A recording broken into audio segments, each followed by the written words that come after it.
பண்ணி முடிஞ்சிடுது. கடைசியில வடக்கு இருந்து உயிர் துறந்தாருன்னுவாங்க. ஏன் வடக்கு இருக்கிறாங்கன்னா, ஒருத்தரு மன்னர் தன்னுடைய பதவி போனாலோ, ஆட்சி போனாலோ, புறமுதுகு அடிபடக்கூடாது. போர் நடக்கிறப்போ முதுகுல ஒரு டைரக்ட்டா கத்தி குட்டு பட்டுச்சுன்னா, அவரு என்ன பண்ணுவார் தெரியுமா? வடக்கிருந்து உயிர் துறப்பார். நேருக்கு நேரா மார்புல ஈட்டில பாய்ஞ்சு இறக்குறான்னு மீட்டு மார்ல பட்டு முதுகுல பின்னாடி குத்தின்னு போச்சுன்னா, அவன் வீரன் அப்படின்னுவாங்க. அதனால சங்க காலத்துல தமிழ் பெண்கள் பார்த்தீங்கன்னா, என் மகன் போர்ல புறமுதுகிட்டு தோத்து முதுகுல அடிபட்டு இறந்தான்னா, அவனுக்கு குடுத்த தாய்ப்பால் குடுத்த என் மார்பகத்தை வெட்டி எறியுறேன்னு சொல்லிட்டு கத்தி எடுத்துட்டு வருவாங்க போர்க்களத்துல.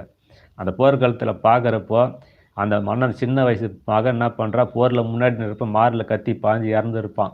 அவன் வீரன், பயந்து ஓடல, முதுகுல குத்தல, மார்ல ஈட்டி பாய்ஞ்சு தான் இறந்திருக்கான்னு சொல்லிட்டு அந்த தாய் ஆனந்தப்படுவா. தன் மகன் யார் இறந்தாலும் எவ்வளோ அழுவாங்க போர்க்களத்துல. அந்த போர்க்களத்திலயும், அந்த மாரி சூழ்நிலையிலயும் தமிழ் பெண்கள் வீரத்துக்கு முக்கியத்துவம் குடுத்திருந்தாங்க. அதனால தான் சேர, சோழ, பாண்டிய எப்படி இருந்தாலும் கடைசி வரைக்கும் வீரமும் வலிமையும் இந்த தேசம் இருந்தது. ஆனா